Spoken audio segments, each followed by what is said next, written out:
dreams into reality is now in your hands. People, technology, service, send it back in your hands. Over the allegations and stress that anyone.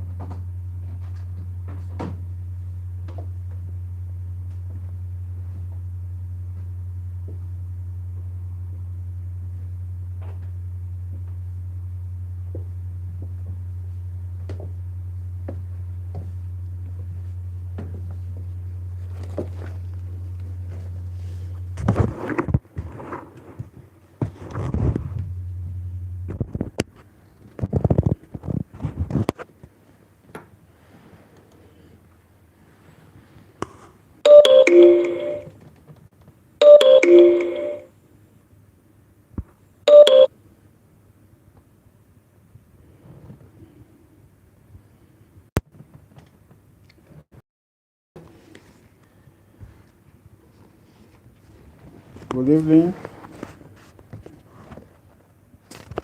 We will be discussing a topic of interest to those of you in the tutorial class, known as the Great Powers Rivalry, prior to the First World War. I must let us know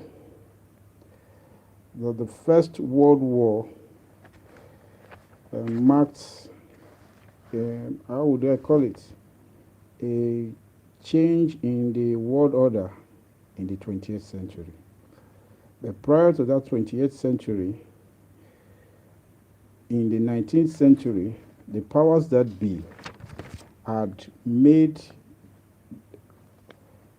their incursions here and there, which later led to the First World War.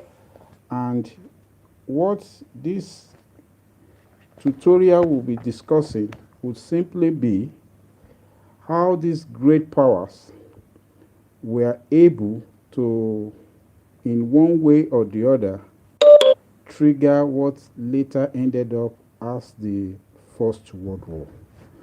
How these great powers was, in one way or the other, able to trigger what led to the First World War.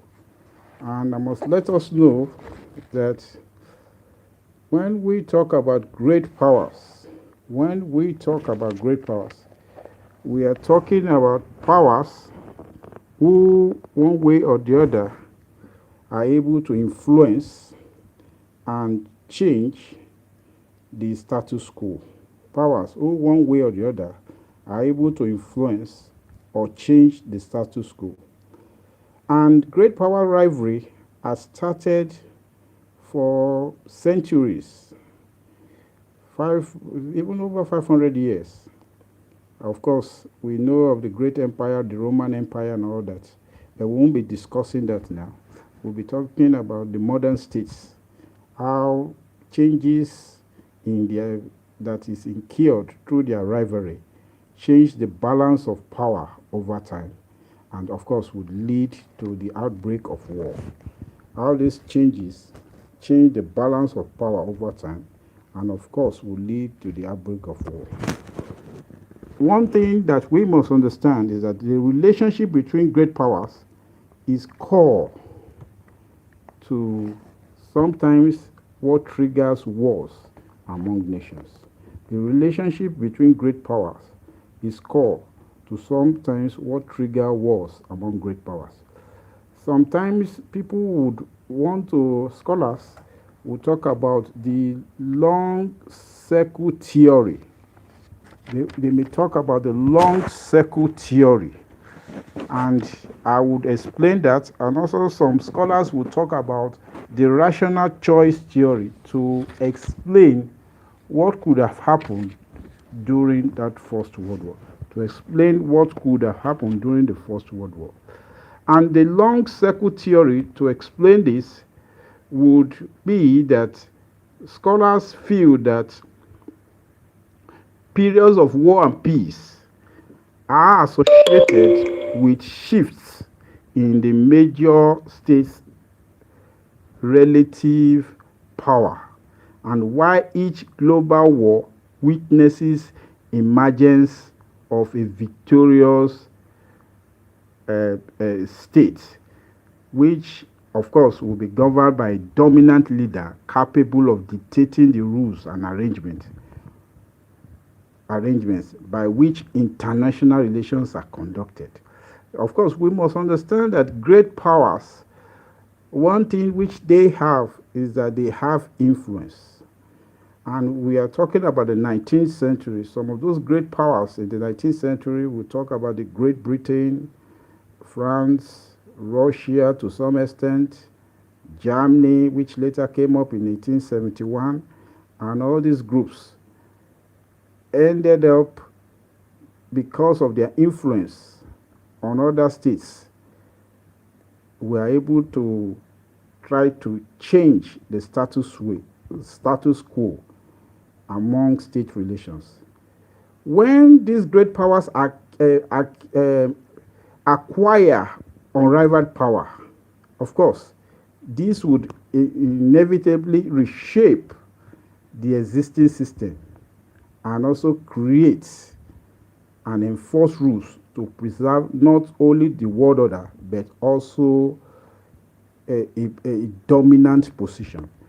One thing that we must always understand is that great powers are powers that dominate, that are in positions of dominance.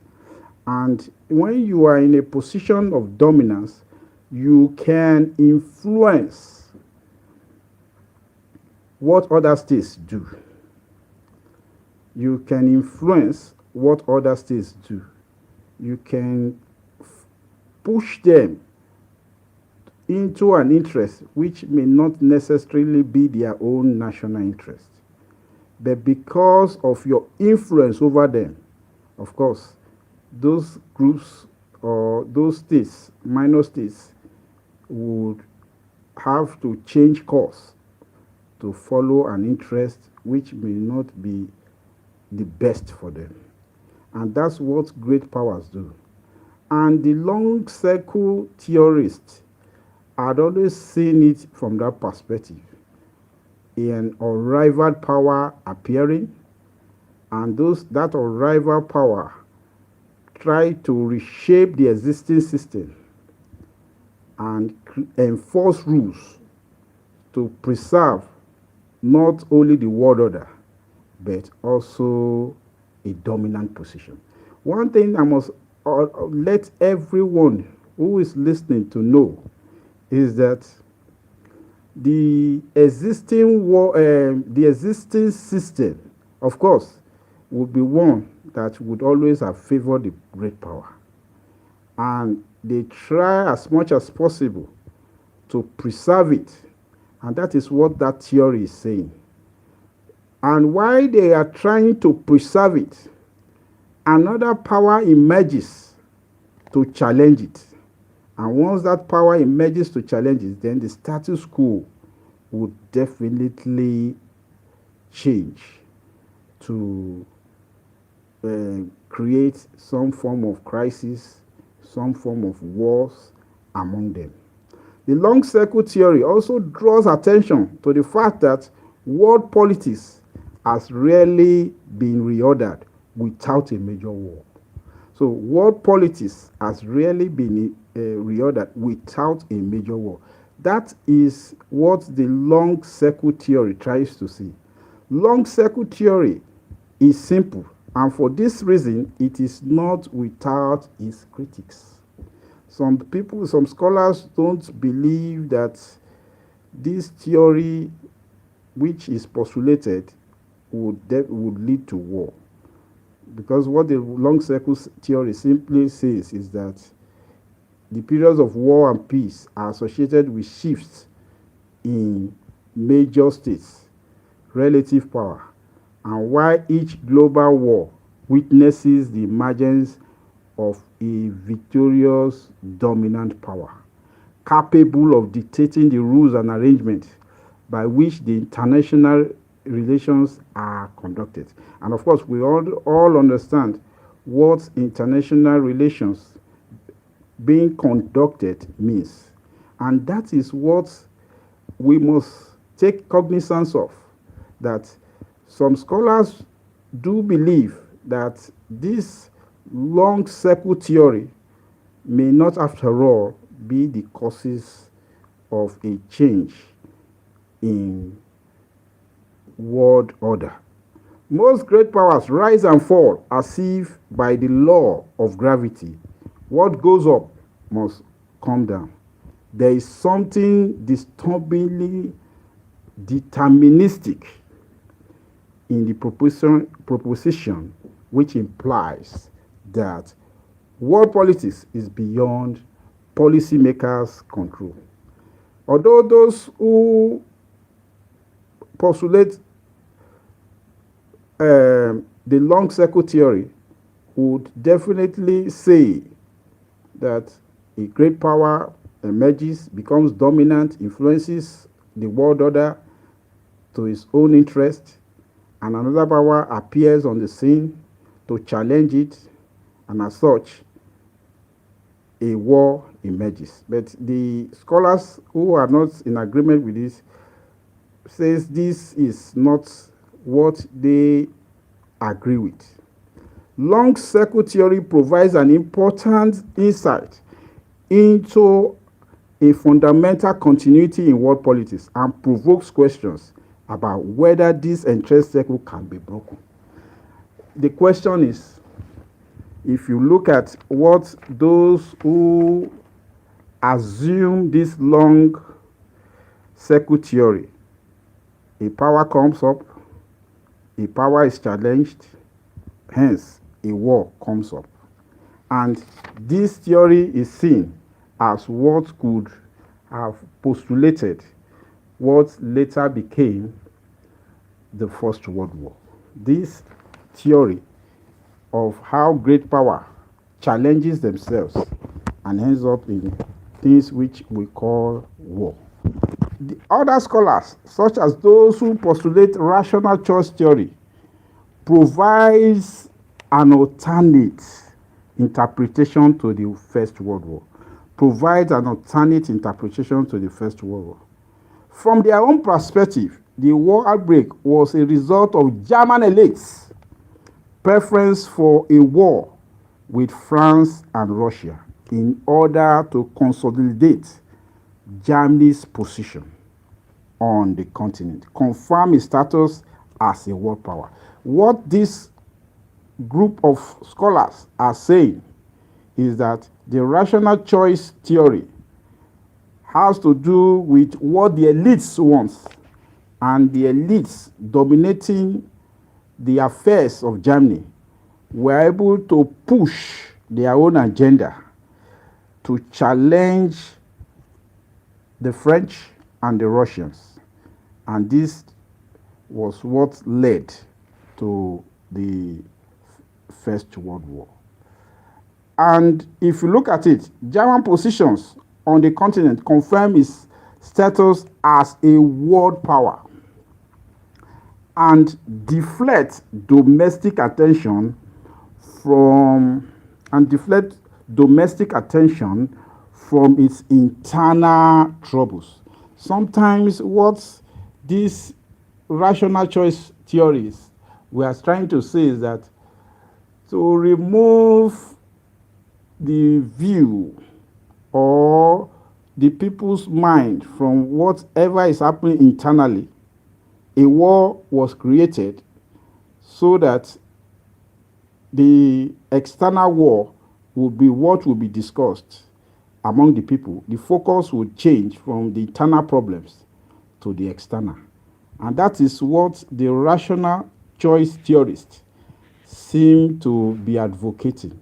But I must let us know that when great powers have this unique advantage, they have it to their own advantage. And this has always been from the time past, and today is still remaining as such.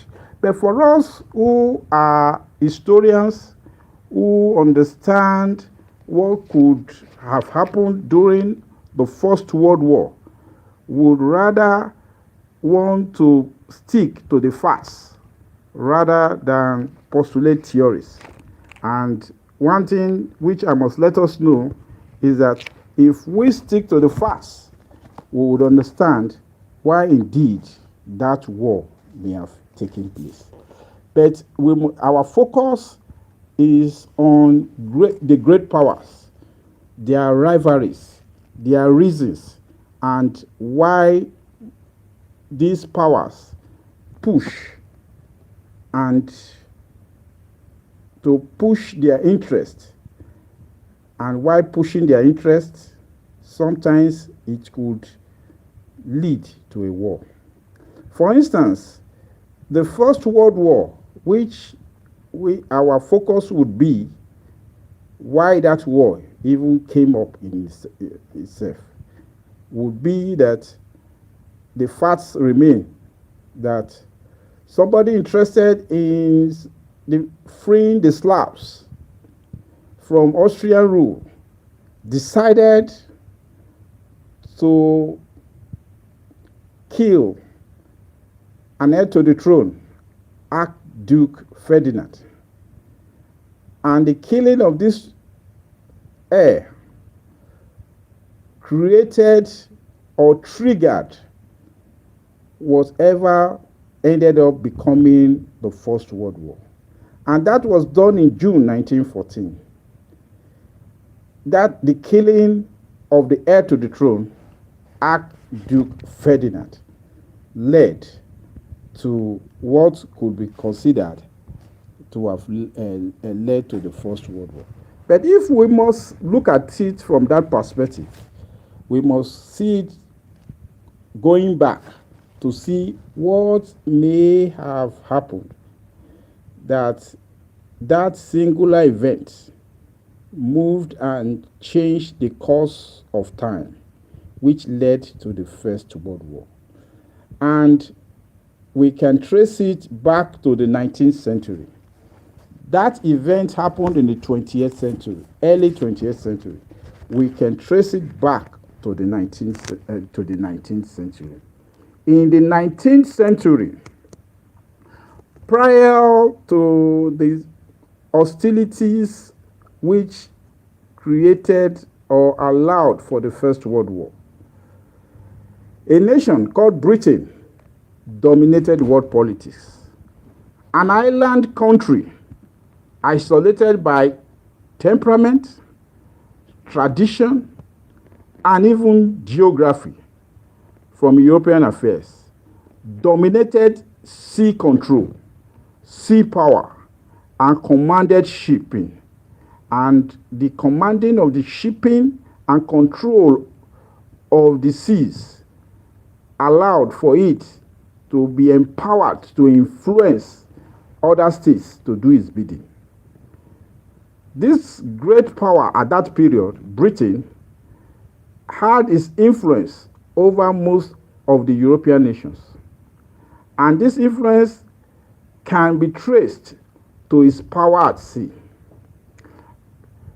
Even the enemies of this power called Britain considers its attitude, considers its interest, and the fear of this power at sea even made them call the British Navy the old mistress of the sea. The fear they had for this power made them call the British Navy the old mistress of the sea. And the dominance of the British Empire created a situation where other nations want to challenge it. As such, the British Empire became a world leader without a real rival. And this dominance helped to deter aggression. This dominance helped to deter aggression. However, Germany was not comfortable with it. And the unification of Germany in 1871 Of course, you would, for those of you who understand the history of Germany, would know that the German reunification came with the coming together of the small German states and a nation called Prussia in the 19th century, which later culminated or formed what we now know as Germany in 1871. And even before 1871, these German states had prospered and they were able to use their wealth to create a formidable army and even a navy, which later became what they used to challenge what we consider as to challenge the dominant power at that period, which is Great Britain. But this didn't come as an outright challenge on the dominant power, which is Britain. When Kaiser Wilhelm came into power, he proclaimed in 1898, Germany had a great task outside. Germany has a great task outside the narrow boundaries of old Europe. With Germany's ascendance, the balance of power shifted. As its rising power, global aspiration altered European geopolitical landscape. And you could see that the coming of Germany, which means this seems to be postulating what those theorists, long circle theorists, were saying, which says that the Germans, which says that a power would appear and a power would be challenged, and with that power being challenged, then a war would come up from it. And that is what this analogy seems to be saying. Britain was a dominant power, unrivaled at sea, had an opportunity or was able to control trading on water and as such influence other states to do its bidding in Europe. But Germany, coming up in 1871, decided with its wealth to build a formidable army and later had a naval policy in 1888, which they used to challenge the status quo. And the Germans also had this notion of fear concerning the Russians. And the German notion of fear concerning the Russians made it to see Russia also as a rival. And remember, the Germans had defeated France in 1871. And the defeat of France also made Germany a natural enemy of France. So these aspects created a change in the balance of power, which would be relating to what later led to the First World War. Accordingly, while the advantages seemed clear-cut, Germany gave one empire, the Austro-Hungarian Empire, a blank check to crush Serbia. Germany seems to want to prove its power and show other European powers that it has arrived. And as such, by this, gave Serbia what we would call a blank check, which proved to be a serious miscalculation. And that is what sometimes creates problems which leads to wars, miscalculations by leaders. Look at this miscalculation now. The Austro-Hungarian Empire, after the killing of the Archduke, was given a blank check. Remember, the Archduke is an heir to the throne from the Austro-Hungarian Empire.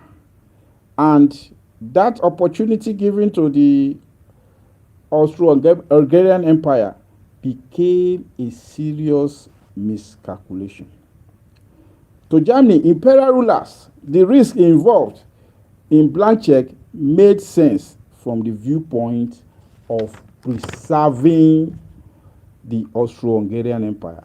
Germany was not comfortable with the weakness of the Austro-Hungarian Empire, because the weakness of the Austro-Hungarian Empire means Russia would emerge a stronger power. You could see how rivalry between powers create problems in international relations. Germany was not comfortable with Austro-Hungarian Empire weakness, and it felt enabling it to become stronger would help in shoring up Austro-Hungarian Empire, and a powerful Austro-Hungarian empire would deter Russia's influence in the Balkans. And that made Germany to make that serious miscalculation of giving the Austro-Hungarian Empire a blank check. I guess you can understand it from this perspective. The disintegration of the empire would have left Germany isolated without an ally. The one issue that you must take into consideration, the Austro-Hungarian Empire in the alliance system is an ally of Germany.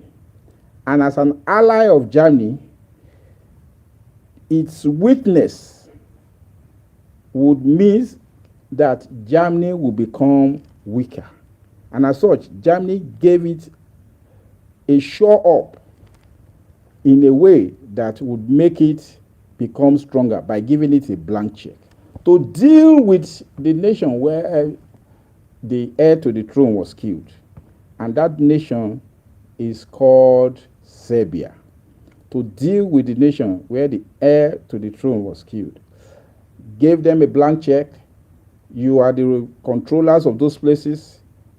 Deal with them in any way that you want. And when you deal with them in any way that you want, of course, they will be kept mute and they would no more be able to challenge. But if you must look at it from this perspective, at this period we were talking about, two alliances had erupted in Europe. This is how great powers do influence each other. At this period, two alliances had erupted in Europe. The alliance between France, Russia, and Britain, the Entente Cordiale, and also the alliance between Germany, Austro-Hungarian Empire, and the Ottoman Empire.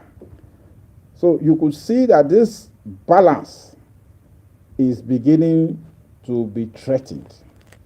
And the two alliances, the one between France, Russia, and also Britain, and the one between the Austro-Hungarian Empire, the Ottoman Empire, and Germany, was one that is being threatened in one way or the other. Or Germany feels that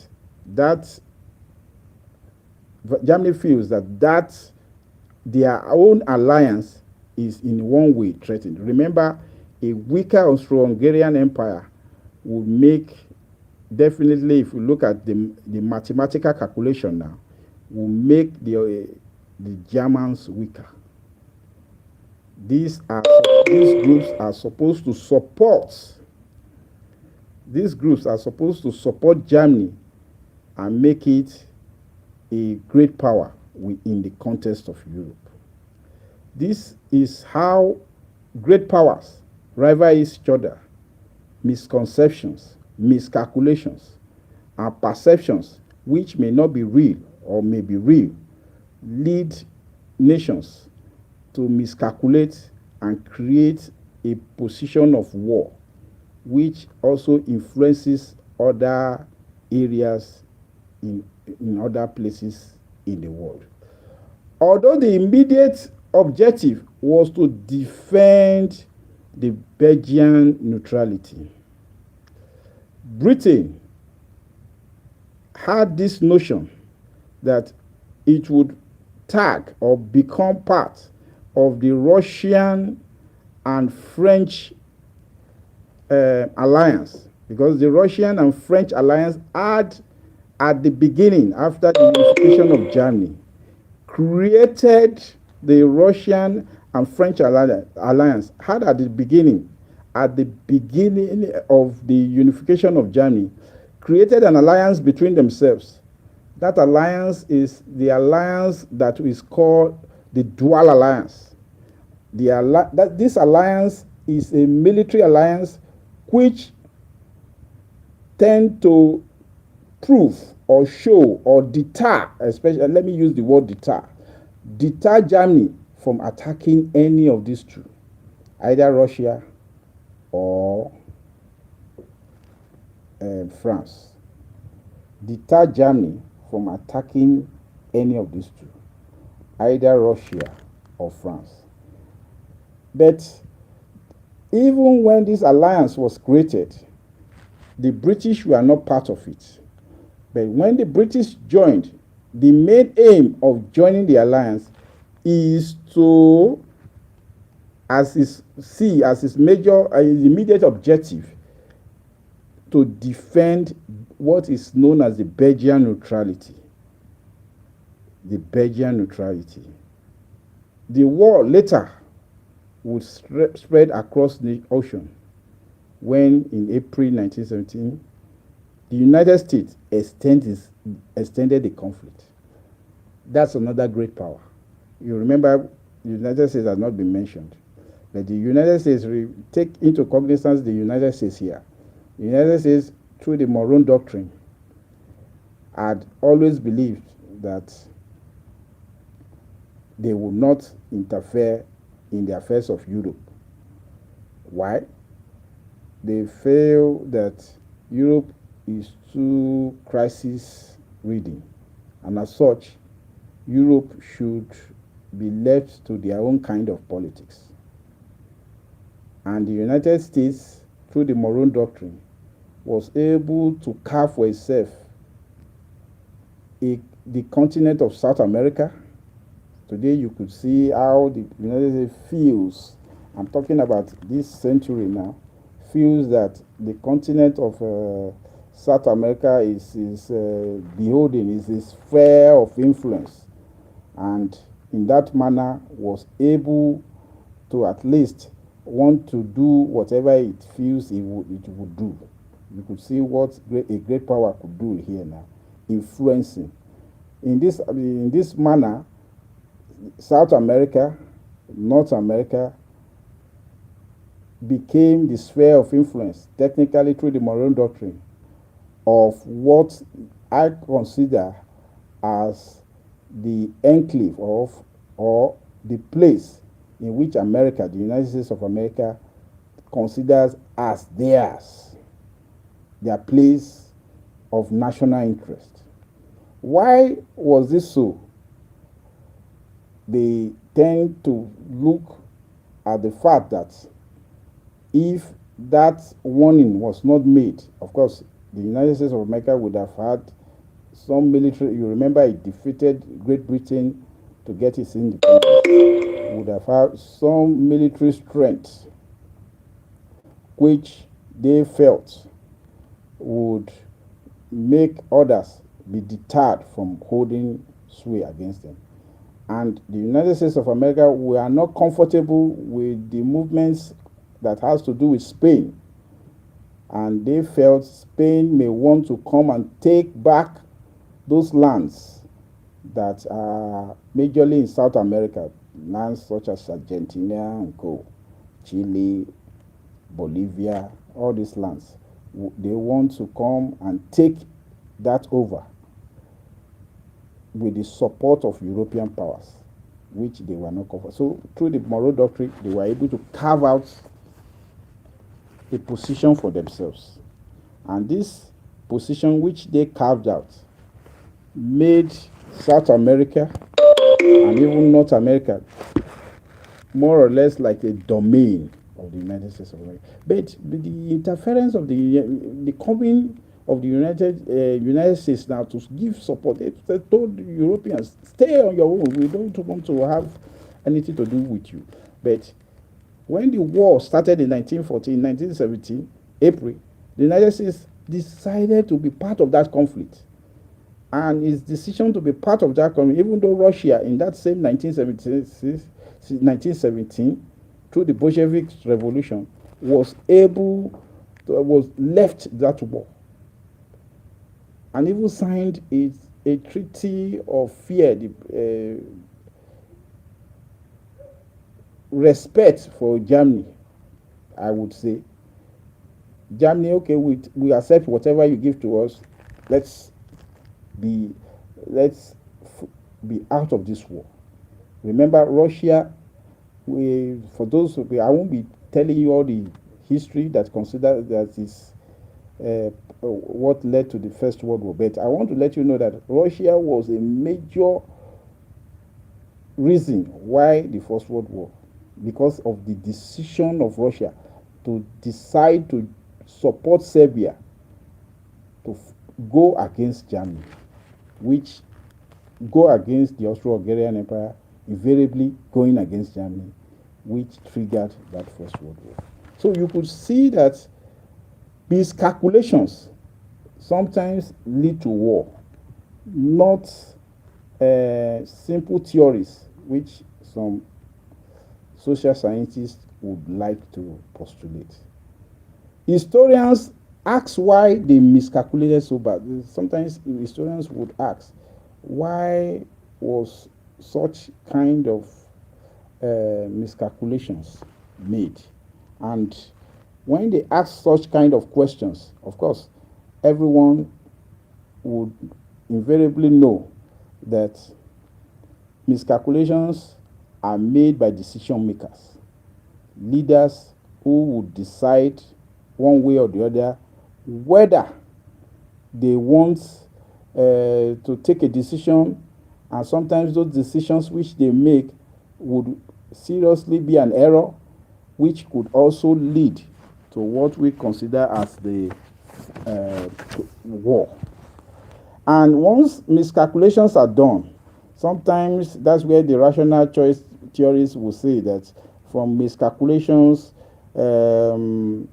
rationality and all that comes in, and of course from rationality and all that, and they see it from other perspectives. For instance, the rational choice theorists see that it is what the German elites wanted to change the course of internal problems, to push the minds of the public opinion to external problems, and this would lead to what is considered as more or less a war. And this led to what we consider as the war which came up after. So you could see that all these were what became issues that were not properly resolved by these great powers who rivaled each other. Great powers in this sense, because we are talking about great powers prior to the First World War now. We are talking about powers such as Great Britain, powers such as France, powers such as Russia, who was emerging, Germany, powers such as the United States of America. See how their ideas, their views, and all that created the problems, which now later became the led to what we know as the First World War.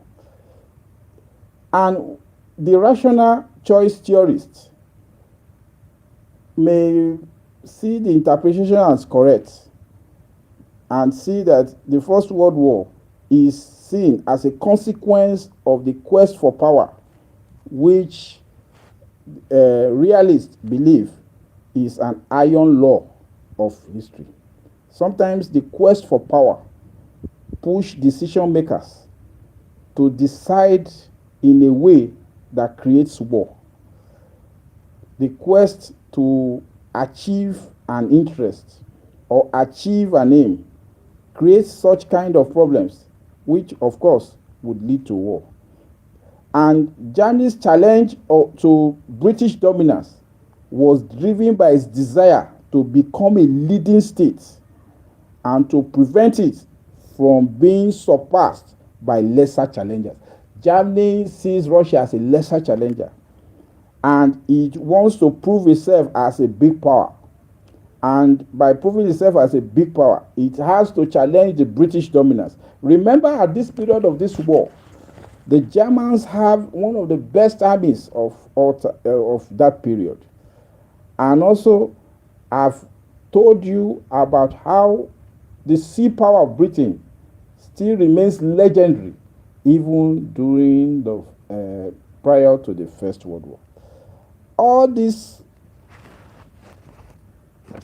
views of the rational choice theorist and the long circle theorist, you could see one way or the other played one way or the in influencing their views, may have in a way, because that's their interpretation of what could have led to the war. But we could see from the facts that quest for power, challenge of dominance, and so many other things created the decisive forces which led to that First World War.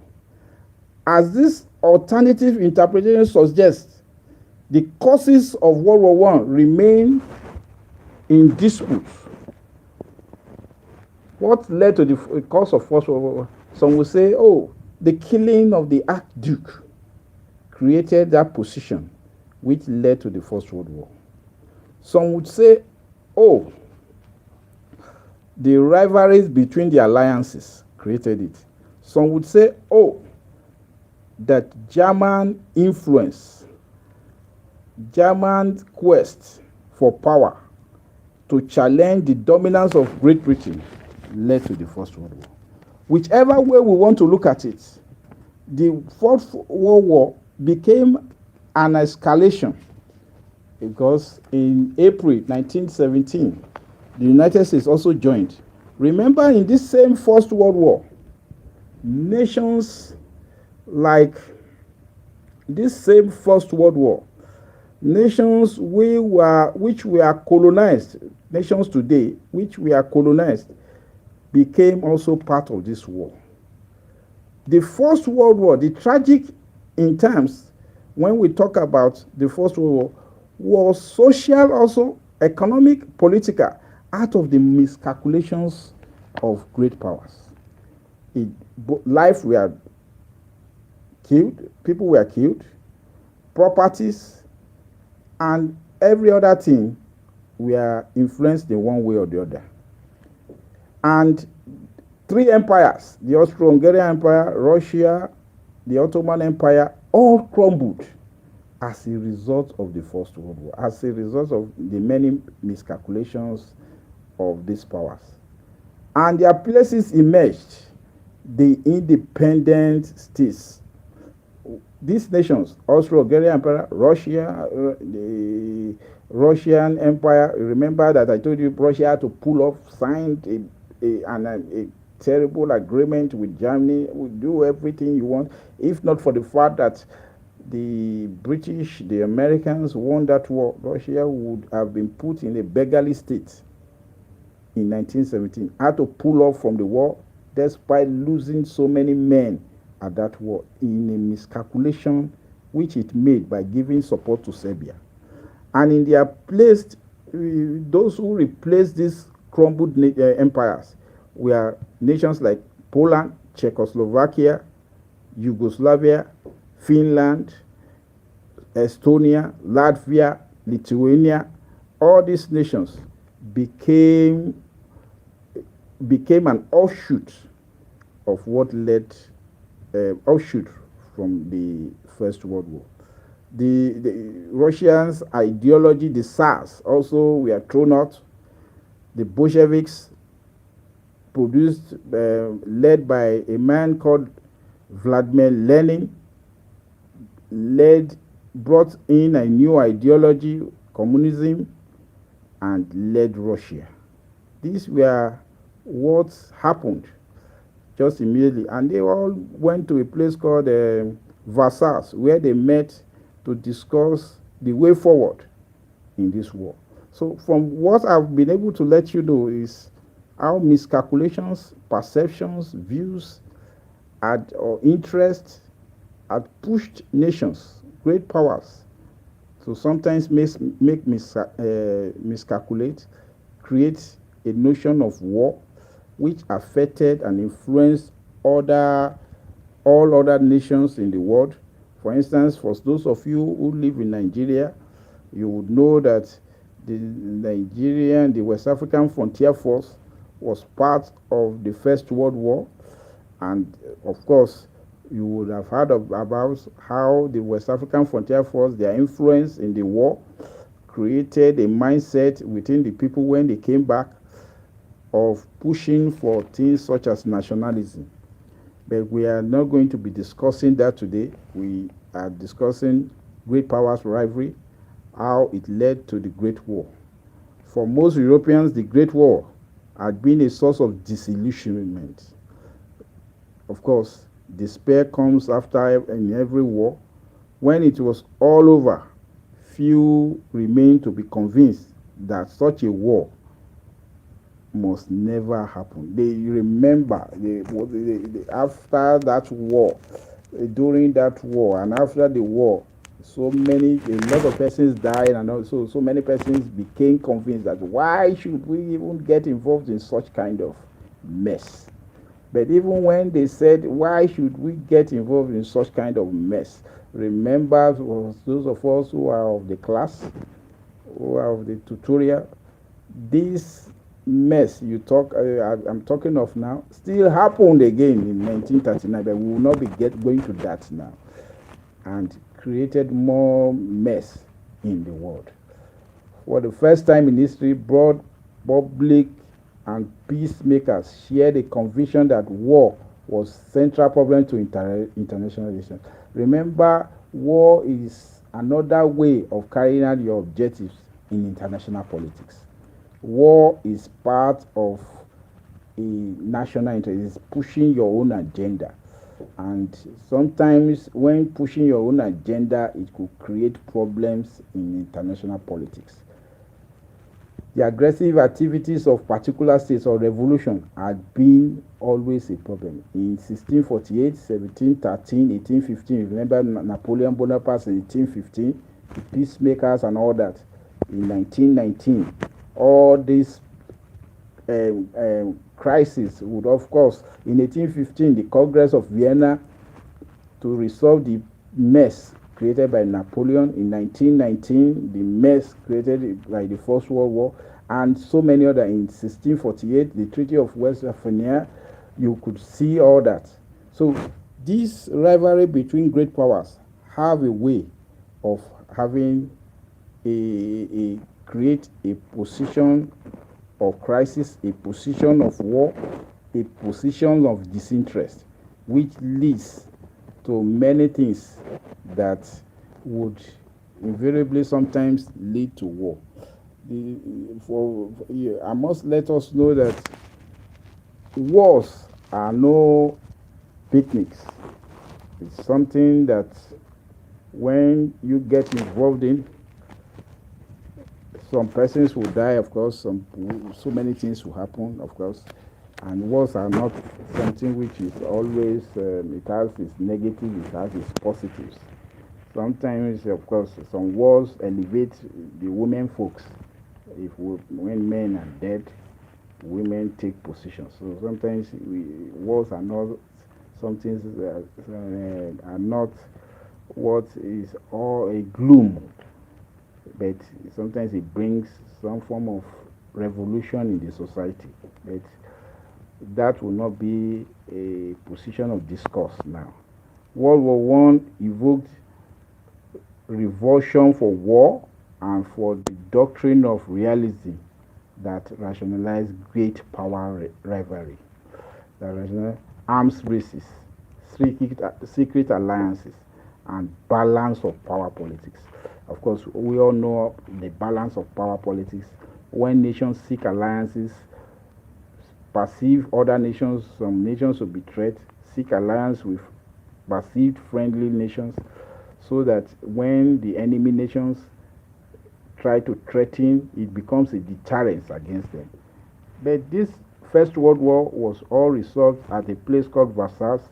At Versailles, the First World War was resolved, and this war, the way it was resolved, with another time we'll be discussing that, was not in particular interest to some nations, and of course, the Second World War did emerge. I believe you all may have listened to this lecture now. Any question, or maybe when we meet at the tutorial class, if you have questions to give to me, you let me know. You ask me when we meet face to face in the classroom. I want to thank you for listening, and I expect that you all may have one way or the other understood it. But if you still have questions, I give you 2 minutes. If you have question, 2 minutes. Once it's 2 minutes, I pull off.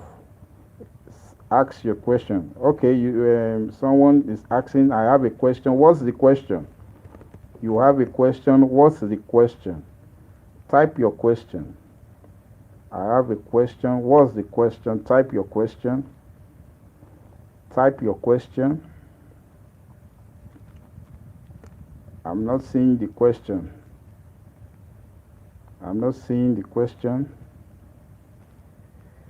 I give you 2 minutes. Once it's 2 minutes, I pull off. The person you are asking about the theories. There were two theories which I mentioned. Rational choice theories and long circle theories.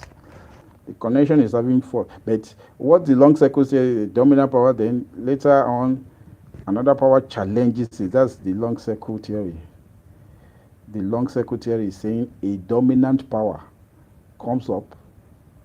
I mentioned Great Britain becoming a dominant power in the 19th century, and that power was challenged by another power which became after the unification of Germany, and its activities and all that led to what later became the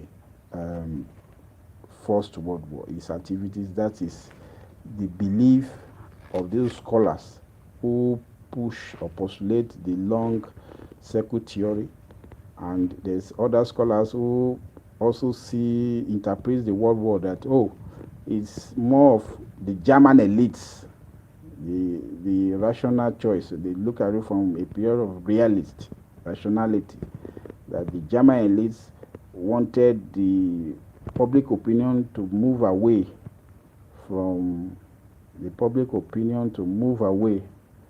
from the internal politics to external politics. Hence, they create that notion of challenging Britain, which was a miscalculation which later led to the war. And those are those theories. I guess you get what I'm saying.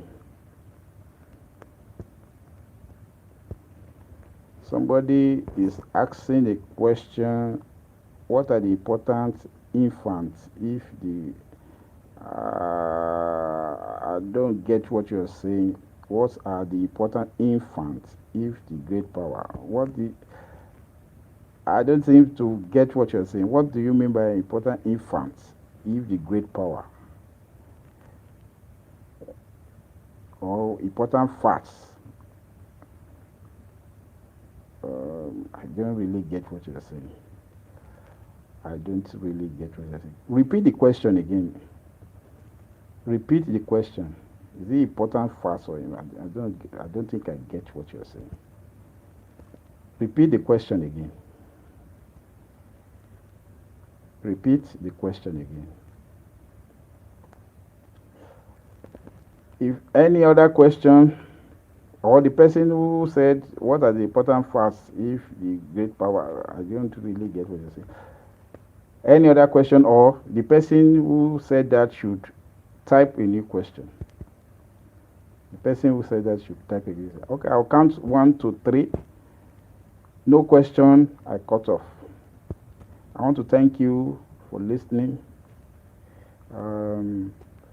We meet in the class. Thank you and bye.